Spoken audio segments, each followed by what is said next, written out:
Salut, c'est Axel, je te souhaite la bienvenue dans ce nouvel épisode de la série des Golden House.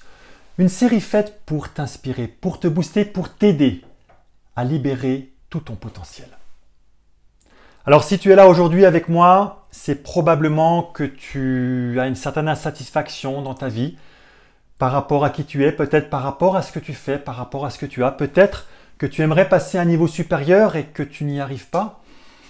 Alors je vais te donner, la solution est extrêmement simple, je te la donne. Maîtrise tes pensées, tu maîtriseras ta destinée. Je te l'ai dit, c'est extrêmement simple. Je te l'accorde, c'est peut-être pas forcément très facile effectivement à mettre en œuvre. Alors aujourd'hui, ce que je voudrais partager avec toi, c'est une technique infaillible pour autant que tu la pratiques au quotidien, une technique qui va t'aider à progresser dans la maîtrise de tes pensées.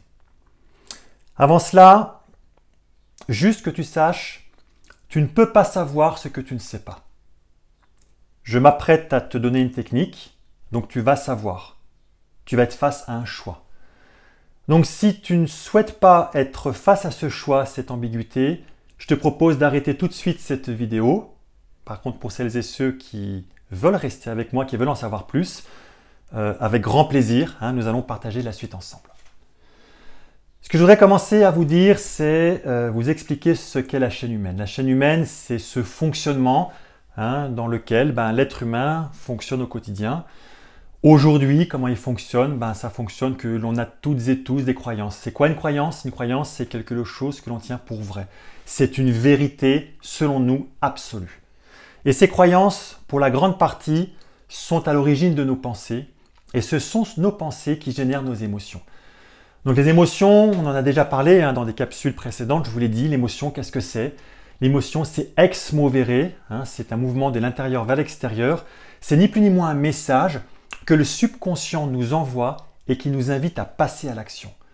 Donc les émotions sont le pivot entre ce qui se passe dans notre monde intérieur et ce que l'on va voir à l'extérieur, puisque une émotion se voit dans le comportement. Une émotion invite à passer à l'action, donc c'est dans le comportement. Et le comportement que l'on va avoir va générer un résultat, va générer une expérience de vie. Et derrière, la question, c'est qu'est-ce qu'on va faire de cette expérience? C'est comment on va la prendre, quelle interprétation on va lui donner.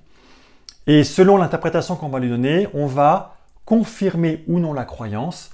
Vous avez bien compris que dans la plupart du temps, nous sommes dans une boucle auto-réalisatrice. Ça veut dire que l'expérience que l'on va avoir, ça va être « je te l'avais bien dit ». La croyance, elle est juste. Donc, on va renforcer nos croyances et donc du coup, cette boucle, elle sera de plus en plus puissante. Et c'est comme ça que nous vivons au quotidien. C'est notre mode autopilote qui fait que si on n'y fait absolument rien, on vit notre vie avec l'autopilote et avec des croyances que l'on a eues. Des croyances qui ont été souvent mises en place dans notre vie quand on était tout jeune, quand on était enfant. Ce sont ces règles-là, ces programmes-là qui ont été mis en place qui vont nous guider jusqu'à la fin de nos jours.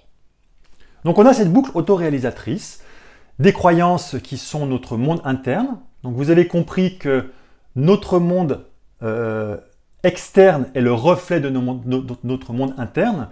Et nous autres, dans l'accompagnement, nous en tous les cas dans le coaching, qu'est-ce que l'on fait? C'est très simple, ça s'apprend, mais en somme toute c'est très très simple. On observe les différentes personnes, ce que les personnes disent, leur attitude, leur comportement quel qu'il soit, leur manière d'être extérieure, pour essayer de faire des hypothèses par rapport à mon intérieur, poser des questions et ensuite comprendre comment tout cela fonctionne. Donc les croyances, vous l'avez compris, comment ça se crée? Ça se crée avec de la répétition et des ressentis. Je prends très très souvent cet exemple, j'ai dû vous le dire dans une capsule précédente, l'exemple d'un jeune garçon, d'une jeune fille qui est en vacances au bord de la plage, au bord de l'océan avec ses parents. Il y a des vagues, le soleil est beau, les parents lui disent « ne va surtout pas dans l'eau tout seul parce qu'il y a des vagues et ça peut être dangereux ». Le gamin, il a 3-4 ans. Vous savez ce qui se passe. Dès que les parents commencent à tourner la tête, il voit l'eau, il fonce dedans. Il y a une vague qui arrive, il se fait rouler. Les parents viennent, le tirent par la main, l'engueulent « je t'avais bien dit qu'il ne fallait pas y aller ». Expérience extrêmement désagréable. Une fois, c'est un hasard. 2 fois, c'est une coïncidence. 3e fois, ça devient une vérité. Plus tard, cet enfant aura développé peut-être la croyance comme quoi l'eau c'est dangereux. 8 ans, 9 ans, tu vas apprendre à nager dans une piscine avec un maître, une perche. Je ne vais pas dans l'eau c'est dangereux. Voilà. Donc ça, c'est comme ça que ça fonctionne. Une croyance se crée par la répétition et par du ressenti, par de la visualisation. Ce qui se passe, ça ne se passe pas au passé. Ce qui est passé est déjà passé. Ce qui est futur n'est pas encore arrivé. La vie se passe au présent, à l'instant présent. Oui, effectivement, dans la boucle autoréalisatrice, le présent est nourri par nos croyances. Mais tout se passe à ce moment-là. Est-ce que je veux confirmer ou infirmer l'ensemble des pensées que j'ai? Donc je vais vous donner cette technique, qui est une technique qui est très très simple, hein, vous allez le voir.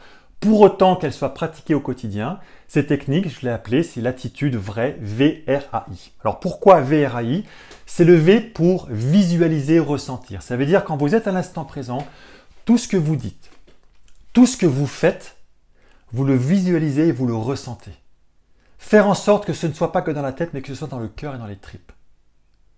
Là, je suis en train de vous parler, et ben, j'ai conscience de la voix que j'ai conscience de l'attitude, que je bouge les mains, que j'avance, et c'est quelque chose que j'ai choisi, c'est quelque chose que j'aime faire comme ça. Donc ça, je le dis. Premier V, c'est visualiser. Le deuxième, le R, c'est remercier.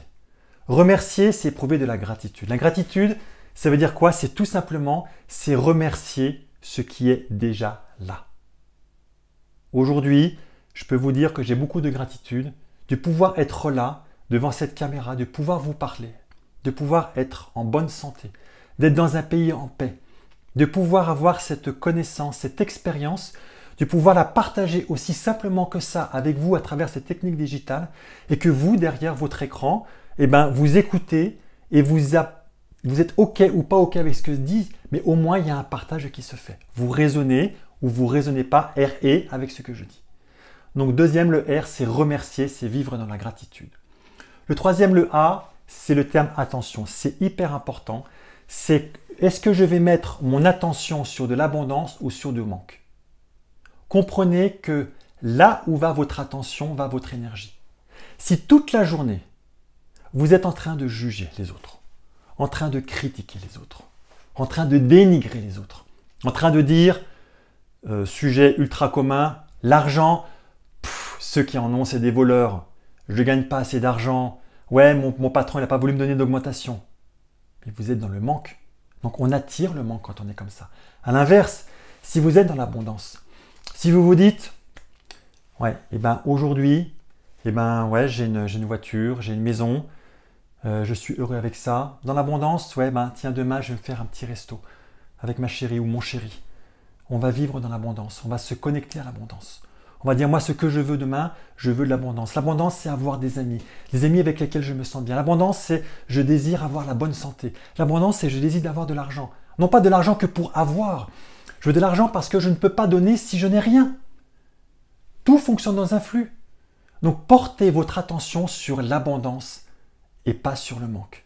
On n'est pas dans les bisounours. On n'est pas en train de mettre un mouchoir sur les choses qui ne vont pas. Ça ne veut pas dire que ce qui ne va pas, on ne va pas le régler.